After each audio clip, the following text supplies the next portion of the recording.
Non, parce qu'on a l'air de parler comme ça d'une promenade de santé, mais il faut bien le dire, Denis, sûrement le commandant Cariou va nous le confirmer tout à l'heure, mais c'est pas une promenade de santé, hein, la Méditerranée l'hiver. Et c'est pas du tout une problème de santé.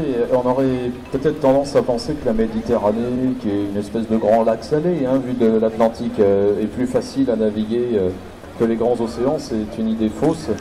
Et tous les marins savent bien que la Méditerranée est une mer très dure. Et que plus c'est fermé, plus vous avez une espèce de clapot permanent. Les marins, on a plus le mal de mer en Méditerranée qu'en Atlantique ou dans le Pacifique. Je ne sais pas s'ils ont eu le mal de mer, ils nous en parleront peut-être. Mais c'est pas une plaisanterie le mal de mer, hein, par contre. Hein. À l'école de médecine navale, il y a beaucoup d'ouvrages qui traitent du mal de mer. C'est un problème majeur de la marine depuis toujours. Et en Méditerranée, bien davantage que sur les autres océans, les autres mers. Et après le premier leg qui s'est donc terminé à Tanger, j'ai rencontré quelques gabiers qui effectivement avaient pourtant essuyé déjà les tempêtes de l'Atlantique, mais qui avaient du mal à se remettre quand même. Hein. La tempête c'est une chose, la tempête c'est terrible, c'est dramatique, c'est un instant d'une grande force, mais le clapot permanent c'est même pas spectaculaire, mais alors c'est insupportable. Je le disais tout à l'heure, l'Hermione a rendez-vous avec son bateau porte, le voici. C'est engin, ce bateau porte quelques tonnes, difficile à manœuvrer. Oui, la première fois qu'on a mentionné ce principe, c'est un dessin. Un dessin daté de 1684, qui est fait à Rochefort. Et on réfléchit à ça pour la double forme qu'on vient de creuser. On n'arrive pas bien à la faire fonctionner parce qu'il y a des sources qui viennent de partout, mais enfin... Et on imagine un système nouveau, ce bassin, pardon, et donc cette espèce de porte flottante qu'on peut remplir d'eau pour la porte, et son nom un peu grand de bateau porte. Alors ça, c'est le principe, d'avoir tout ça, évidemment, dans la réalité, c'est beaucoup plus compliqué. C'est d'ailleurs tellement compliqué qu'en 1684, on n'arrive pas à le construire, à le faire fonctionner, donc on va se contenter d'une porte d'écluse. Il y aura plusieurs tentatives pour faire fonctionner les bateaux-portes. Il semble que le premier qui ait vraiment fonctionné à Rochefort, c'est bien plus tard, c'est en 1820, toujours sur la double forme, et on doit ça à un personnage important de l'histoire rochefortaise, qui est l'ingénieur Jean-Baptiste Hubert, qui a fait beaucoup de choses, Jean-Baptiste Hubert. Ça me rappelle quelqu'un, oui. Hein, qui a fait des moulins, dont un fameux qui pourrait bien voir le jour à nouveau à Rochefort, qui est aussi l'auteur du premier bateau à vapeur qui a fonctionné de la marine française. Bref, un personnage important. Et ce qui est intéressant, c'est que lorsqu'il s'est agi de remettre en place une fermeture pour les deux bassins, en 2011, 2010, je ne sais plus exactement, enfin c'était au moment de la mise en lien avec la mise à l'eau de l'Hermione en 2012, et bien la ville de Rochefort a choisi de reprendre ce principe de bateau-porte qui depuis 1684 avait évidemment bien évolué et avait été repris par toutes les grandes puissances maritimes européennes et en particulier par les Hollandais qui sont aujourd'hui la référence en la matière. Et ces bateaux-portes que l'on voit manœuvrer magistralement d'ailleurs, ces bateaux-portes sont de fabrication hollandaise aujourd'hui, même si le principe finalement est né à Rochefort.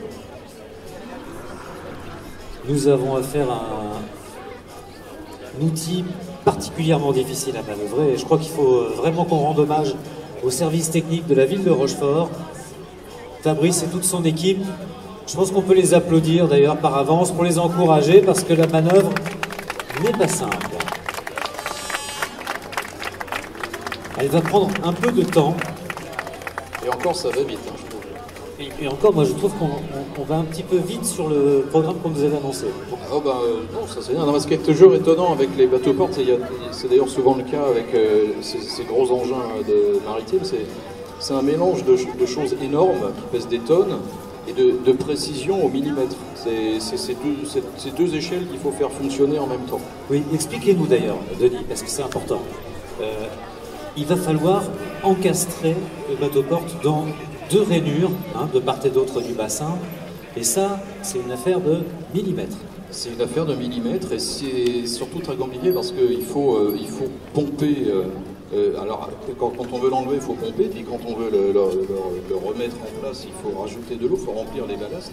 Il faut les remplir de manière extrêmement régulière parce que si, vous le disiez tout à l'heure, S'il y a un côté qui est un peu plus rempli, mais vraiment un tout petit peu, ben ça suffit à mettre le bateau-porte de travers et il est coincé. Il faut tout recommencer.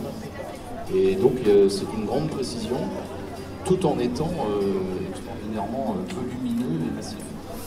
Est-ce que vous me croirez si je vous dis que ça se fait au niveau à bulle, exactement comme chez un artisan? Mais oui, c'est ça. C'est un niveau et voilà, notre camarade qui est en train de piloter ce bateau-porte regarde son niveau et puis va être très attentif à la manœuvre. Qu'est-ce qui permet l'étanchéité?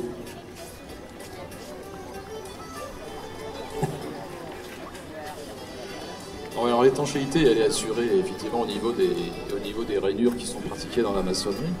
Et puis elles sont assurées aussi, alors ce qui est compliqué, c'est que c'est tout un jeu de pression qui vient de l'extérieur quand la marée est haute.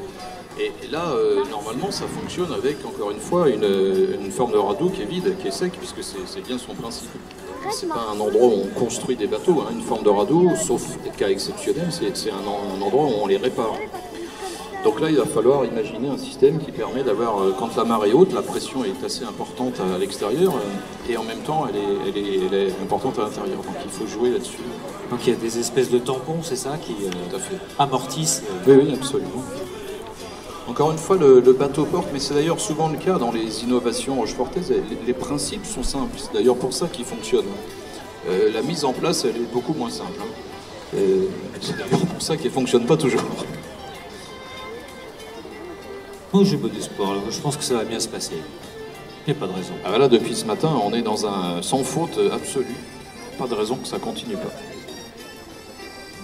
D'autant qu'on n'est plus à notre première tentative. Hein, oui, si ceux qui sont là aujourd'hui et qui étaient déjà là à la mise à l'eau en 2012 se souviennent peut-être que alors on était cette fois sur l'autre, hein, sur la double forme. Que là, on avait été la manœuvre du bateau-porte avait été fort compliquée. Et là, moi, je me souviens d'avoir ressenti une immense sympathie pour nos collègues des services techniques qui étaient à la manœuvre. Il y avait des dizaines de milliers de personnes qui attendaient que ce bateau-porte s'ouvre. Et ils s'y sont pris à 3 fois. Et ils ont réussi. Donc la ténacité et l'opiniâtreté, c'est aussi des vertus charentaises. Et depuis, on sait faire. Manifestement, ça fonctionne très bien. Alors on sait faire, ceci dit, lorsque ces bateaux-portes fonctionnaient au XVIIIe, au XIXe siècle dans l'arsenal, on savait faire, et encore plus, puisqu'ils étaient manœuvrés assez régulièrement chaque année. Ça n'empêchait pas les incidents, les accidents, et des fois on ratait la marée, il fallait recommencer à la marée suivante. Rien n'est jamais acquis hein, avec ce genre de technologie. Tout peut toujours arriver, parce qu'on est avec... on travaille avec une matière qui est un fleuve, complexe, avec ses mouvements, avec ses marées, avec cette vase, avec cet environnement si particulier de limon, qui fait que rien n'est jamais acquis. Les pompes souffrent beaucoup hein, de cet environnement aussi vaseux. Et encore une fois, comme on est sur une technologie extrêmement minutieuse et précise, il y a toujours le risque d'un petit incident. Alors c'est pas dramatique, hein. Quand il y a un incident, on arrête, on recommence.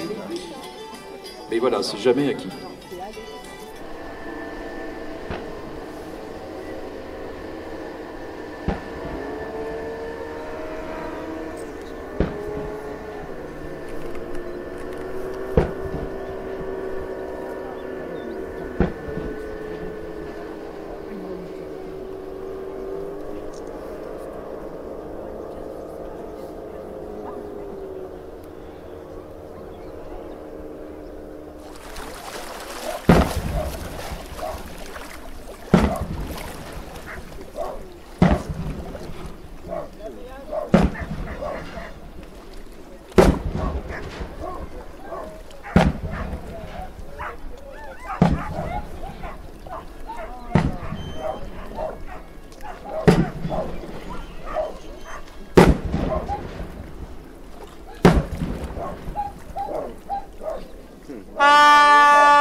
T'as pas honte?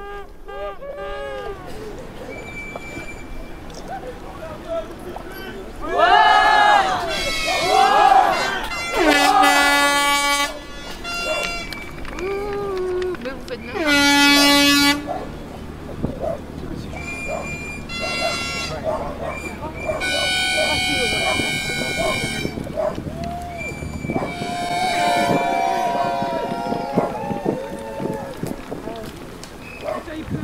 Alors, c'est qui te l'a dit?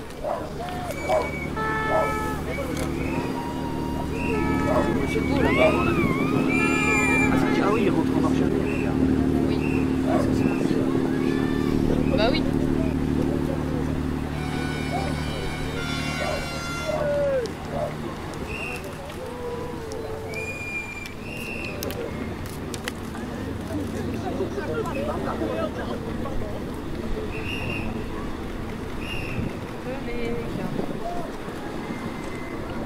Ah, merci, le drapeau de la France.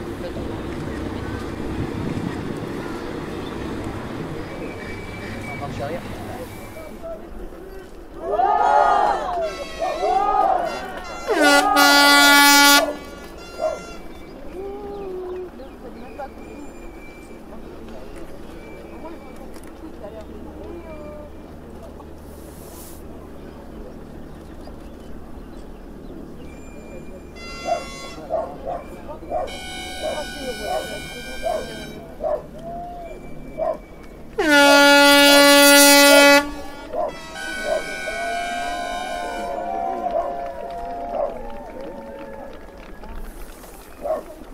Alors, qu'est-ce que tu as dit?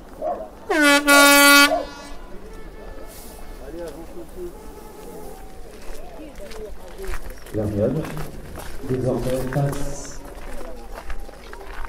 à ce qui est son porte-attache, comme je dis. Ça c'est écrit partout en tout cas, hein. Donc ça doit être vrai, parce que sinon on mentirait, c'est fou. Il faut essayer de rendre hommage au travail des la manœuvre, parce que là, la manœuvre qu'on est en train de voir, elle a l'air toute simple. Ben voilà, le bateau, il fait comme il faut, c'est une complexité folle, c'est une maîtrise et un savoir-faire que moi je tiens vraiment à saluer, parce que chaque fois c'est la même chose. Ce sont les amateurs du port de La Rochelle, hein. Absolument. Quand les Rochelais viennent le voir, on est toujours contents, surtout s'ils sont en amateurs. Et c'est grâce à leur extrême compétence que la manœuvre se passe de manière aussi bien, aussi fluide, aussi belle aussi. Alors nous sommes évidemment à marée haute, tirant d'eau de l'Hermione 4,50 m. Ça a l'air confort comme ça, mais dans certains endroits sur la Charente, ça peut être limite. Ah ben la Charente, c'est toujours l'acteur compliqué de toute notre histoire maritime, hein. C'est que à marée haute moyenne, il y a environ 6 mètres. Donc ça passe, mais la marée haute, elle ne dure pas très longtemps. Donc il ne faut pas rater la marée basse moyenne, hein. Il y a des endroits où il y a à peine 1 mètre d'eau, donc on va dire qu'une frégate, et a fortiori un vaisseau, ne passe pas. Donc il a fallu constamment jouer avec les marées. C'est vrai du temps de Louis XIV, c'est vrai sous Napoléon III, c'est vrai en 2018. C'est une constante, hein. Il y a quelque chose de très permanent dans notre histoire qui tient à la force même de l'environnement. Et on est confronté au même problème que Colbert. Et on a un peu les mêmes solutions. Quelles sont les solutions? C'est le bateau-porte, les bassins de radeau, c'est l'ingéniosité, c'est la force et le savoir-faire des hommes. Hein. On n'a pas de...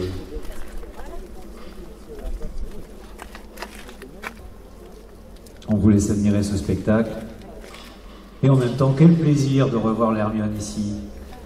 Et oui, c'est vrai qu'elle fait tellement partie de ce paysage, tellement partie aussi de notre histoire récente, puisque, comme vous le savez, après la guerre, Rochefort a un peu tourné le dos à son histoire maritime, et depuis les années 70, sous l'impulsion de Jean-Louis Froh, qui n'est pas avec nous aujourd'hui, mais que nous saluons de loin, Rochefort s'est retourné doucement mais sûrement vers son patrimoine maritime, et pendant 20 ans on l'a rénové, et puis au bout de 20 ans il a fallu, l'arsenal étant refait, il a bien fallu qu'on ait un bateau. C'est pas possible de vivre sans bateau, et l'Hermione est née de cette longue durée là qui démarre dans les années 70.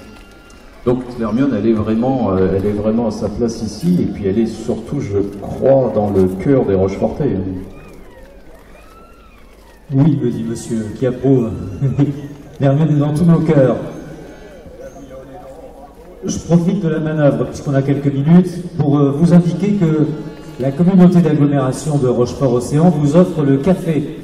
Alors ça, c'est la bonne nouvelle de la matinée. C'est bien, quand même, hein. En divers points du site, ici sur l'Arsenal, que vous soyez adhérent de l'Hermione, vous êtes vous à l'intérieur, mais pour les visiteurs aussi, à l'extérieur du site de l'Arsenal, il y a des cafés offerts par la communauté d'agglomération de Rochefort-Océan.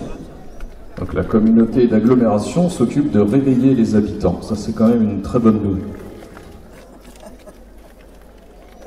On est très content de voir que vous êtes très très nombreux ce matin. Hein. Aussitôt, Rémi de Coster qui a supervisé toute l'organisation de cette matinée est, je pense, content. C'est réussi. Bon, alors maintenant, il faut faire rentrer cette frégate dans sa forme de radeau. Vous le disiez, Denis, ça a l'air simple comme ça, la manœuvre est quand même délicate. Hein. Ah bah oui, parce que on manœuvre pas un bel objet comme l'Hermione comme ça. Hein, et puis ça, c'est pareil, c'est pas large. Hein. C'est pas large, enfin voilà, la marge de manœuvre est assez faible. Le pied de pilote, comme on dit dans la marine, n'est pas énorme non plus. Les Rochefortais qui se sont promenés ces derniers temps ici ont pu voir qu'il restait une couche de vase relativement importante aussi au fond de la forme de radeau. Donc c'est aussi un choix. La base d'ailleurs, ça a toujours été le cas hein, dans l'histoire maritime de Rochefort. C'est pas forcément l'ennemi du navire. C'est même plutôt un matériau relativement doux sur lequel on peut se poser. Ça peut servir d'amortisseur en fait. Absolument. D'ailleurs, moi je le fais aussi pour moi. Je vous invite à faire la même chose. C'est un amortisseur très plaisant. Tous les Rochefortais, enfin tous les habitants ici le savent, la vase est notre ami. En tout cas, l'ami de l'Hermione. C'est bon pour la peau, me dit-on derrière. Ça serait bien si c'était vrai. Je crains que ce ne soit pas le cas. Mais... Bon, d'autant que nous avons des vases qui sont maintenant, voilà, qui proviennent d'un fleuve qui est un peu pollué, un peu en amont. Bon, bref. Il y a pire. Surtout après 3 siècles d'industrie militaire, cet estuaire, il est extraordinairement préservé en termes de biodiversité. C'est fait partie des paradoxes et des singularités aussi de ce territoire. C'est qu'il résiste. Il résiste à tout. Tout l'équipage est sur le pont. Vous pouvez applaudir, hein. Vous pouvez les applaudir. Ils rentrent de 4 mois et demi de navigation en Méditerranée, dans l'Atlantique.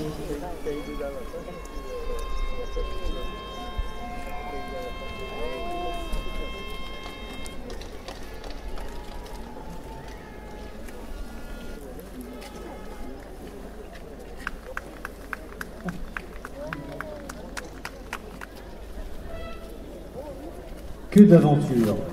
Bonjour l'Hermione. Bon retour à la maison. Applaudissements s'il vous plaît, oui, nourris.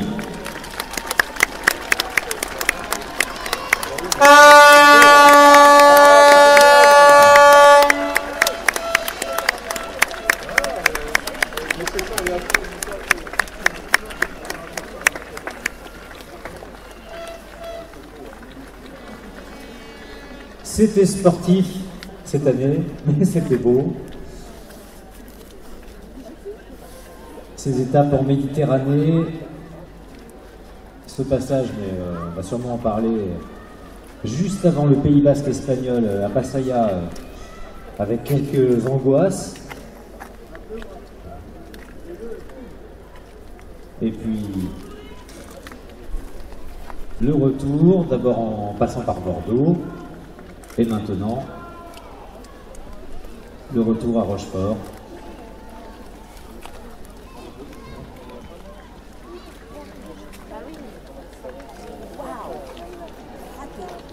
Je ne sais pas vous, mais moi je m'en lasse pas. Ah donc alors là, c'est la manœuvre parfaite. Hein. Moi, je propose, puisqu'on en est à applaudir les gens, d'applaudir aussi tous ceux qui ont rendu cette manœuvre possible. Elle est la manœuvre. Depuis le bateau-porte et la manœuvre, l'ensemble des gens sans lesquels tout ceci n'est pas faisable. Bravo les services techniques de la ville de Rochefort aussi. Absolument. Ils sont pas sur le devant de la scène, mais c'est bien grâce à eux que les choses se font.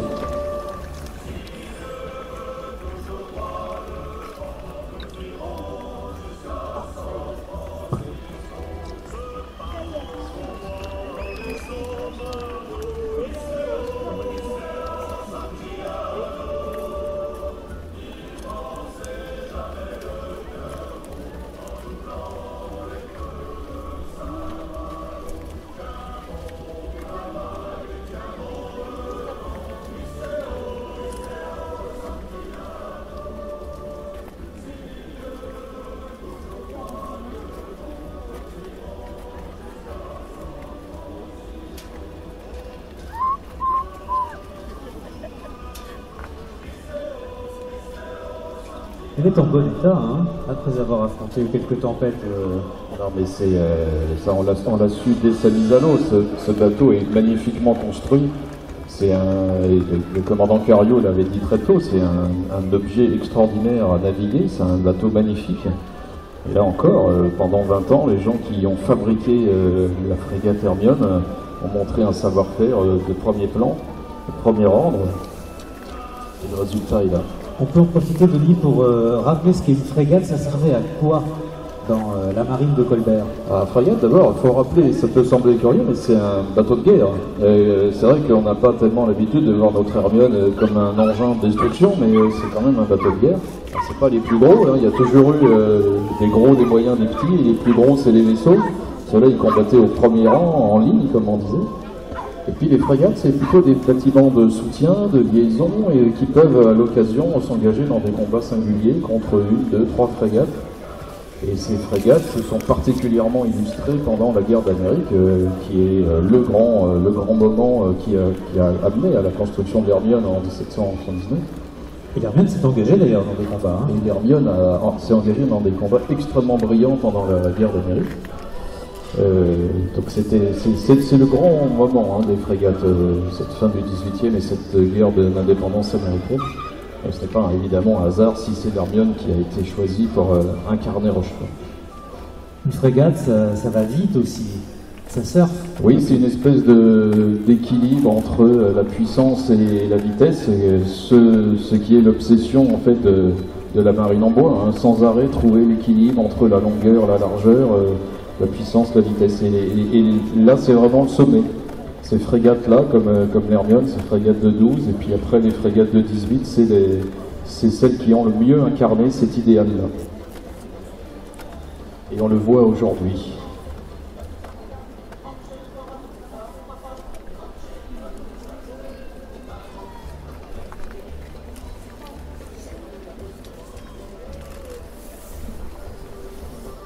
Ils ont les renforts, les membres de l'équipage.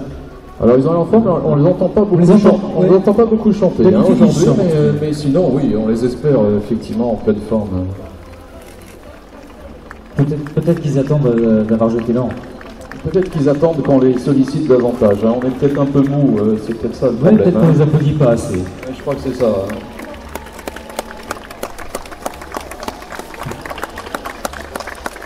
Oui, alors cette année, le retour de l'Hermione est particulièrement important pour nous tous parce que vous savez peut-être que les différents acteurs qui s'efforcent toute l'année de faire vivre cet arsenal si dense et si riche, alors bien sûr l'association Hermione, mais aussi le Centre international de la mer à Corderie Royale, mais aussi la Croma, mais aussi le Musée national de la marine, mais aussi le service patrimoine, mais plus largement tous les acteurs qu'essaye de fédérer la communauté d'agglomération Rochefort-en-Saône ont décidé de travailler plus étroitement ensemble et de proposer un certain nombre d'événements en commun. En juillet et en août, tous les lundis, nous allons ensemble ouvrir jusqu'à 23h, en Corderie et Hermione, musée de la marine, et puis dans l'espace de l'Arsenal, avec l'aide de la communauté d'agglo, proposons toute une série d'animations pour que cet espace commence à vivre davantage. L'idée l'idée à terme d'aller vers une proposition plus forte autour de l'Arsenal, avec chacun qui joue son rôle en complémentarité du voisin.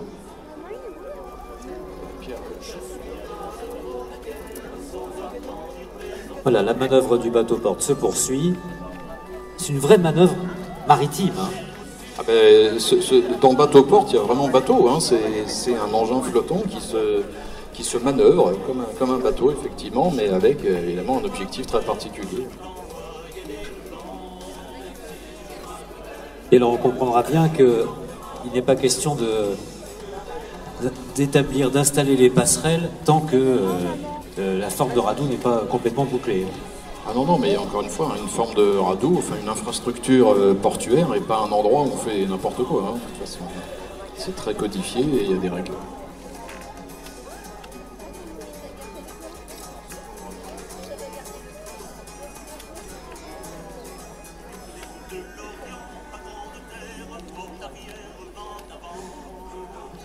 Alors on constate que on est en train de bouger les amarres.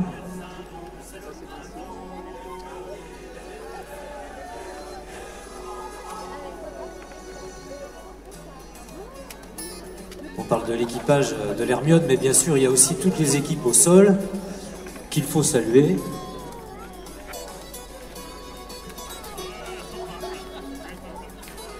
Et puis j'en profite pour saluer aussi les adhérents de l'association Hermione Lafayette, dont l'Assemblée Générale est ce matin. Merci les adhérents de l'association.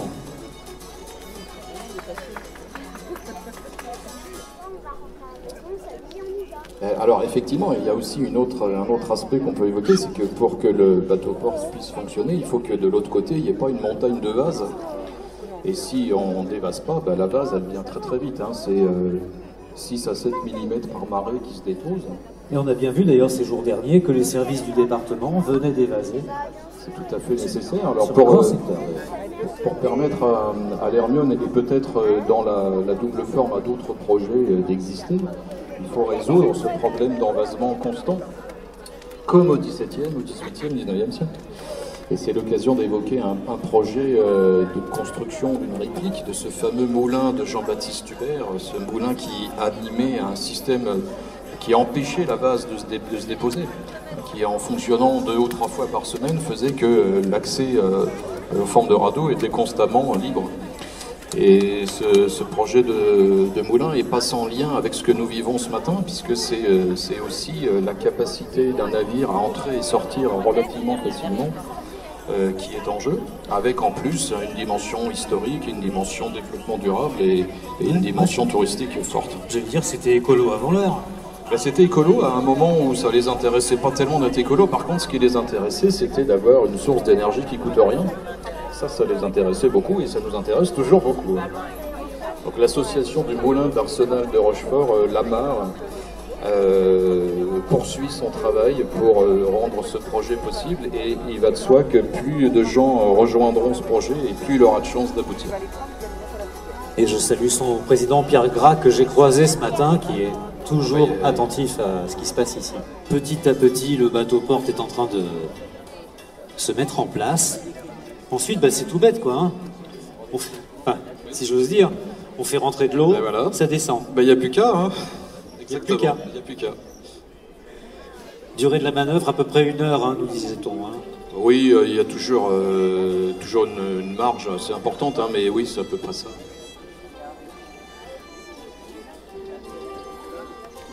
Alors c'est vrai que certains peuvent se dire, tiens, mais comment ça se fait que ça prend autant de temps?